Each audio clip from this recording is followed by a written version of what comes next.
নমস্কার, গল্প চিরন্তনীতে সকল শ্রোতা বন্ধুকে স্বাগত জানাই। আজ পড়ে শোনাব সাহিত্যিক সুনীল গঙ্গোপাধ্যায়ের লেখা গল্প মনের অসুখ।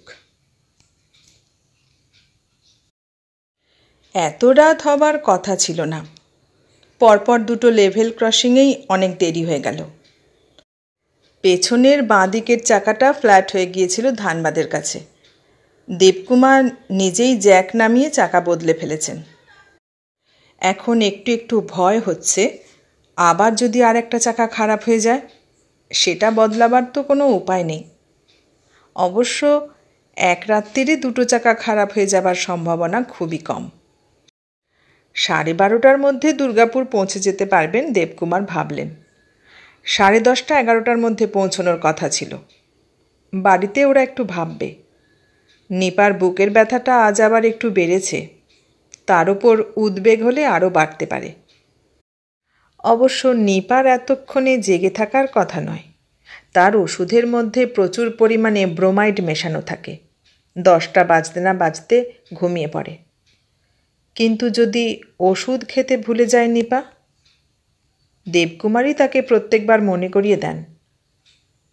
দুপুরে ফ্যাক্টরি থেকে টেলিফোন করেন। খাবার পরের ওষুধটা খেয়েছ?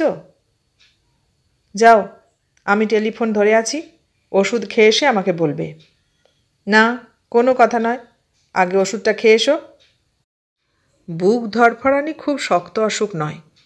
অন্তত ডজনখানেক ডাক্তার বলেছে নিপার হার্টের অবস্থা মোটেই তেমন খারাপ নয়। 2 মাস আগেও কার্ডিওগ্রাম করানো হয়েছে। আর নিপার বয়সও মাত্র 37। অসুখটা নিপার শরীরের নয়, মনের। বুক ধরফর করতে করতে এমন কষ্ট পায় নিপা যে গোটা বিছানায় ছটফট করে। অনেক সময় অজ্ঞান হয়ে যায় পর্যন্ত, অর্থাৎ কষ্ট পায় শরীর। নিপার মনেও তো কষ্ট থাকার কোনো কথা নয়। কেউ কেউ বলেছেন পেটে খুব বেশি উইন্ড হলে বুকে এমন ধাক্কা মারে।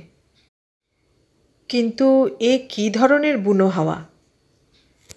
দেরি হবার কথা ছিল না দেবকুমারের।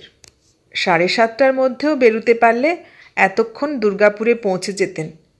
কিন্তু সিন্ধ্রিতে ক্যাপ্টেন চোপড়া একেবারে পুরো দস্তুর সাহেব। সন্ধে 7টার সময় ডিনার খান। 7টা বেজে গেলে ডিনার না বলে কুইক সাপার। দেবকুমার এসব জানবেন কি করে?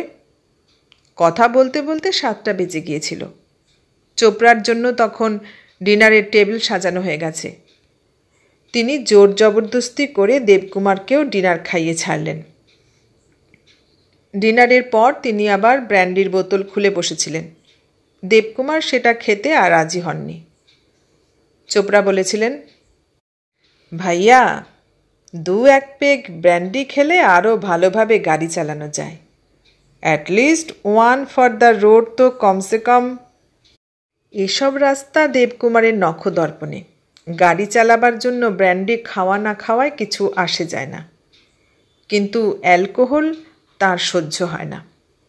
একটু খেলেই গা দিয়ে র্যাশ বেরোয়। ট্রেনিংয়ের সময় যখন রাশিয়ায় ছিলেন, তখন সেই প্রচণ্ড শীতেও রুশ বন্ধুদের অনুরোধে ভটকা খেতে পারেননি। আসানসোলের খানিকটা আগে আবার একটা লেভেল ক্রসিং বন্ধ। এবার সত্যিই দেবকুমারের মেজাজ খারাপ হয়ে গেল। একটা মালগাড়ি যেতে যেতে দাঁড়িয়ে পড়েছে। কখন এনার আবার চলার মর্জি হবে তার ঠিক নেই। রাগ করেও কোনো লাভ নেই। চোয়াল দুটো শুধু শক্ত হয়ে রইল। ইঞ্জিন বন্ধ করে দেবকুমার একটা সিগারেট ধরালেন। রাউরকেল্লাতে নিপার স্বাস্থ্য খুব ভালো ছিল। দুর্গাপুরে আসার পর থেকেই বুকের ব্যথাটা বেড়েছে। 2টি সন্তানের জননী, কিন্তু কিছুদিন আগেও নিপা কোমরে শাড়ির আঁচল জড়িয়ে কি সুন্দর ব্যাডমিন্টন খেলত। লোকজনকে নেমন্তন্ন করে খাওয়াতে ভালোবাসত, রান্না করত নিজেই। এখন দীপার কোনো রকম কাজ করা বারণ। সুন্দর পোর্সিলিনের পুতুলের মতন খুব সাবধানে সাজিয়ে রাখতে হয় তাকে। দোতলার সিঁড়ি দিয়ে নামবার সময়ও যাতে নিপা তাড়াতাড়ি করে না ফেলে, তাই দেবকুমার নিজে তার সঙ্গে পা মিলিয়ে আস্তে আস্তে নামেন। দেবকুমার ফ্যাক্টরিতে যাবার সময় নিপা বারান্দার ইজি চেয়ারে শালমুড়ি দিয়ে বসে থাকে, মুখে একটা শীর্ণ হাসি। দূর থেকে এখনও নিপাকে ভারী সুন্দর দেখায়। অসুখটা মনের, কিন্তু কষ্ট হলো শরীরের। মালগাড়িটা আবার চলতে শুরু করেছে। কতটা লম্বা কে জানে। অনেক সময় মালগাড়িগুলোকে 1 মাইল 1.5 মাইল লম্বা মনে হয়। সিগারেটের টুকরোটা ফেলে দিয়ে দেবকুমার চাবিতে হাত দিলেন। বাবু, বাবু! দেবকুমার চমকে তাকালেন। অন্ধকার ভেদ করে কারা এসেছে গাড়ির কাছে। প্রথমে দেখতে পেলেন একটি স্ত্রীলোককে। মনে হয় কুলি রমণী। উস্কো খুস্কো চুল, চোখে মুখে দারুণ আতঙ্কের ছাপ। বোধহয় ছুটতে ছুটতে এসেছে, তাই হাঁপাচ্ছে। বাবু, আমার আদমির ভারী অসুখ। হাসপাতালে বাবু, মেহেরবানি করে। বাবু, আপনার পায়ে ধরছি। তার আদমি কোথায় এ কথা জিজ্ঞেস করতে হলো না। প্রায় সঙ্গে সঙ্গেই হাজির হলো আর একটা লোক, তার কাঁধে কম্বল জড়ানো একটা মানুষ। লোকটার পা দুখানা ঝুলছে লটপট করে। খোঁচা খোঁচা দাড়িওয়ালা একটা প্রৌঢ় মুখ, ঠোঁটের পাশে গ্যাঁজলা লেগে আছে। এতক্ষণে মরে গেছে কিনা ঠিক নেই। এসব জায়গায় হাসপাতালে অনেক সময় রুগী মরে যাবার পর পৌঁছয়। মালগাড়িটা পার হয়ে গেছে, গেট খুলে যাচ্ছে। দেবকুমার ইচ্ছে করলে গাড়ি স্টার্ট দিয়ে হুশ করে বেরিয়ে যেতে পারতেন। একটা ট্রাক পেছন থেকে হর্ন দিচ্ছে। জিটি রোডে রাত্রির বেলা কত রকম বিপদ হয় কে না জানে। অচেনা লোককে গাড়িতে তোলার কোনো মানেই হয় না। কিন্তু স্ত্রীলোকটির গলার আওয়াজে এমন একটা আর্তসুর ছিল যে দেবকুমারের বুকের ভেতরে সেটা ঝনঝন করে বাজতে লাগলো। তাছাড়া মুমূর্ষু লোকটার খোঁচা খোঁচা দাড়িওয়ালা মুখটা না দেখে ফেললেও কথা ছিল। মাইল 7 দূরে আসানসোল, সেখানে হাসপাতাল আছে। বিশেষ কিছু সময় পেলেন না। ঝট করে পেছনের দরজা খুলে দিয়ে দেবকুমার বললেন, তাড়াতাড়ি উঠে পড়ো। লেভেল ক্রসিং পেরিয়ে গিয়েই দেবকুমার গাড়ি থামালেন। ঘাড় ঘুরিয়ে বললেন, দেখি ওর হাত দেখি। দেবকুমার দেখে নিতে চান লোকটা এখনো বেঁচে আছে কিনা। শুধু শুধু একটা মরা বয়ে নিয়ে যাবার কোনো মানে হয় না। কম্বলে জড়াজড়ি হওয়া অবস্থা। লোকটার হাত খুঁজে বার করতে বেশ সময় লাগলো। দেবকুমার কবজি ধরে বুঝলেন এখনো নাড়ি আছে। কতটা দুর্বল তা বুঝতে পারলেন না, তবে বেঁচে আছে ঠিকই। ঠিকভাবে বসার ক্ষমতা নেই। দুমড়ে মুচড়ে কোনো রকমে পড়ে আছে। নড়বড়ে ঘাটটা স্ত্রীলোকটির গায়ে হেলানো। কি হয়েছে কি? দিনভর টাট্টি আর বমি, 1-2 ঘন্টা হলো একদম নেতিয়ে গেল। কবার গেছে? 30-40 দফে তো। 30-40 বার? ডাক্তার দেখাওনি? এখানে ডাক্তার নেই? ডাক্তারবাবু ছুটিতে গেছেন। কথা বলছে স্ত্রীলোকটি। বাকি লোকটি চুপ করে আড়ষ্টভাবে বসে আছে। এদের জীবনে ঘটনা বেশি নেই, তাই মৃত্যুর মতন ঘটনার প্রতিক্রিয়াও সহজে বোঝা যায় না। লোকটার কলেরা হয়েছে। এখন বাঁচার সম্ভাবনা আর নেই বলতে গেলে। কিছুদিন আগেও বাড়ির খাটিয়ায় শুয়েই মরত। সবাই বলতো ভবিতব্য। এখন হাসপাতালে পাঠাবার কথা ভাবে। এ তোমার স্বামী? হ্যাঁ বাবু। আর এই ছেলেটা তোমার ছেলে? না, এই আমার ভাই আছে। আমার 2 মেয়ে কয়লা খনিতে কাজ করে, কালাপাহাড়িতে। দেবকুমার একটু অবাক না হয়ে পারলেন না। ওদের সংসার আর তাঁর সংসার ঠিক একরকম। তাঁরও 2 মেয়ে শান্তিনিকেতনে থাকে। দুর্গাপুর থেকে শান্তিনিকেতন এত কাছে, যখন তখন দেখতে যাবার কোনো অসুবিধে নেই। আর শনি রবিবার তারা চলে আসে মাকে দেখার জন্য। নিপার ভাই তিমিরও কিছুদিন ধরে দুর্গাপুরে এসে আছে। বিএসসি পাশ করতে পারেনি, এসেছে চাকরির চেষ্টা। দেবকুমার এখনও তাকে কোথাও ঢোকাতে পারেননি। তিমিরের যেরকম তাস খেলার নেশা ধরেছে এই বয়সে, চাকরিতে ঢুকলেও বিশেষ উন্নতি করতে পারবে বলে মনে হয় না। বাড়ির বিশেষ কাজ হয় না তাকে দিয়ে। তার বাড়িতেও নিপার অসুখ, আর এই স্ত্রীলোকটির স্বামীর অসুখ। মনের অসুখ নয়, শরীরের। মৃত্যু খুব কাছাকাছি। ওদের তো কখনো মনের অসুখ হয় না। স্বামীকে হাসপাতালে দিয়ে স্ত্রীলোকটি সারা রাত বসে থাকবে হাসপাতালের গেটে। ভোরের আগেই বোধহয় মৃত্যুর খবর পেয়ে যাবে। তারপর দেবকুমার ওসব জটিল চিন্তার মধ্যে যেতে চান না। বাড়ি পৌঁছুতে আর একটু দেরি হয়ে যাবে, তা হোক। স্ত্রীলোকটি তার স্বামীকে বাঁচাবার জন্য সব রকম চেষ্টা করেছিল, অন্তত এই সান্ত্বনাটুকু সে পাক। হাসপাতালে এদের চিকিৎসা করাতে কত টাকা পয়সা লাগে দেবকুমার তা কিছুই জানে না। ছেলেবেলা থেকেই তিনি যেভাবে মানুষ হয়েছেন, তাতে এরা খুব দূরের মানুষ। আগে এদের জন্মমৃত্যু সম্পর্কে দেবকুমার কখনো গাঢ়ভাবে চিন্তা করেননি, কিন্তু আজ এই উদ্ভ্রান্ত স্ত্রীলোকটির স্বামী তার গাড়িতে উঠেছে। একে বাঁচাবার সব রকম চেষ্টার জন্য দেবকুমার একটা দায়িত্ব অনুভব করলেন। মনে মনে হিসেব করলেন, তার ব্যাগে এখনও 50-60 টাকা আছে। পেট্রোল যা আছে তাতেই চলে যাবে, আর কিনতে হবে না। হাসপাতালে পৌঁছে ওদের গোটা 50 টাকা দিলেই হবে। নিপার অসুখ আর সারবে না, একথা দেবকুমার যেমন জেনে গেছেন, কিন্তু একদিনের জন্য চিকিৎসায় ত্রুটি তো করেননি দেবকুমার। আসলে চিকিৎসাটাই সান্ত্বনা। নিপা একদিন রাত্রে বলেছিল, আমার আর বাঁচতে ইচ্ছে করে না, শুধু শুধু তোমাকে আমি।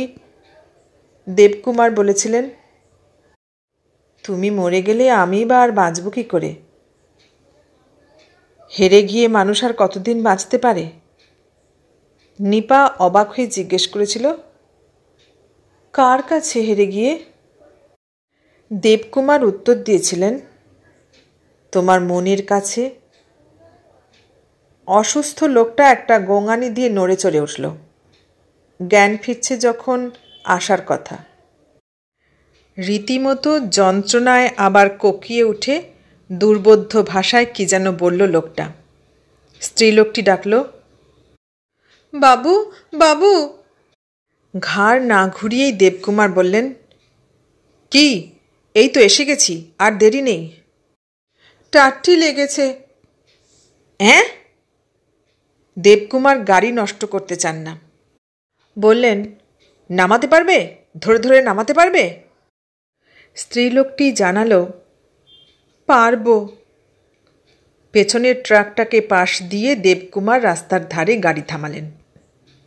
অসুস্থ লোকটি এক ঝটকায় কম্বল সরিয়ে ফেলে সোজা হয়ে উঠে বসল। হাতে তার ডান্ডা।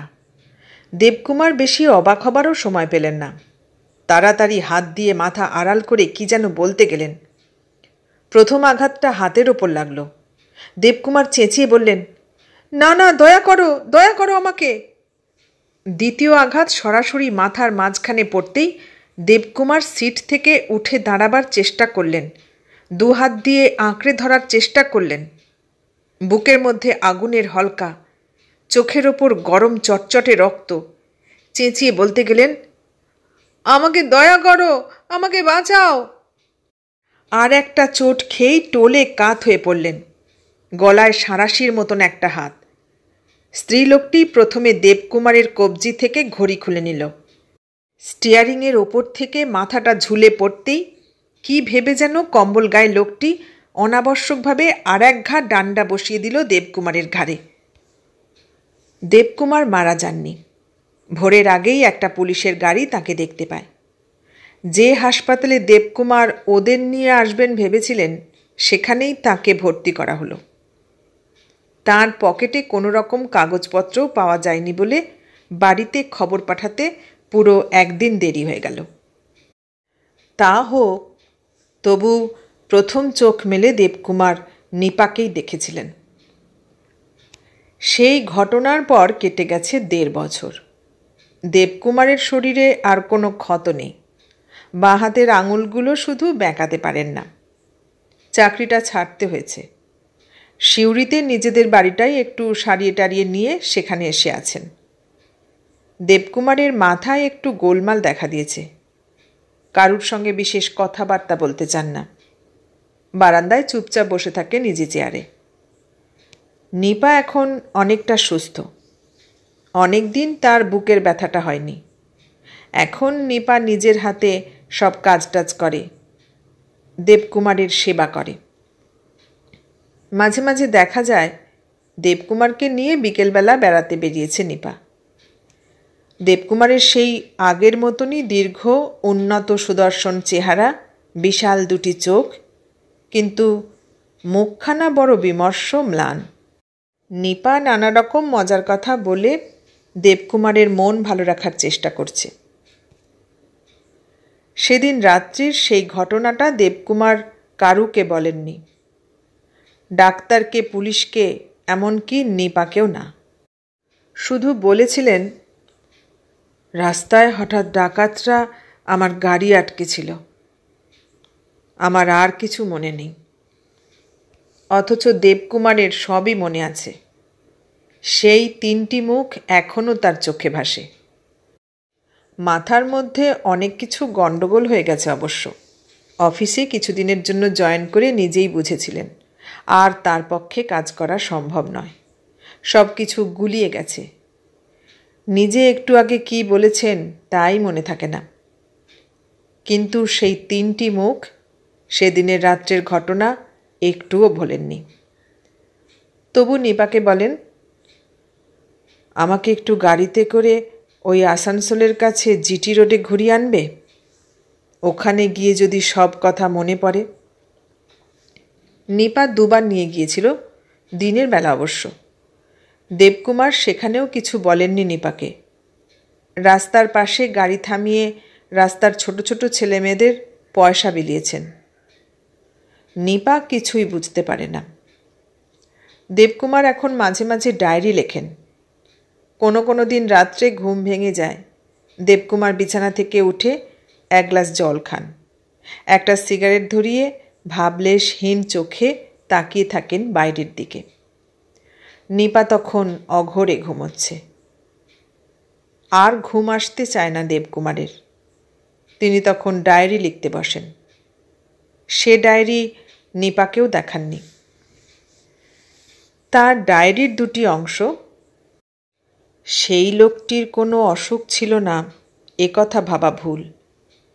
কম্বল গায়ে সেই লোকটি, তার স্ত্রী, স্ত্রীর ভাই, ওরাও মানসিক রোগী। ওদের চোখের দৃষ্টির কথা ভাবলে এখন বুঝতে পারি তা সুস্থ মানুষের দৃষ্টি নয়। সাধারণ ডাকাত ওরা নয়। ওদের অসুখ এখন এমন একটা জায়গায় এসেছে সেখানে ওরা উপকারীকেও আঘাত করতে চায়। গোটা সমাজের অসুখ না সারলে ওরাও সারবে না।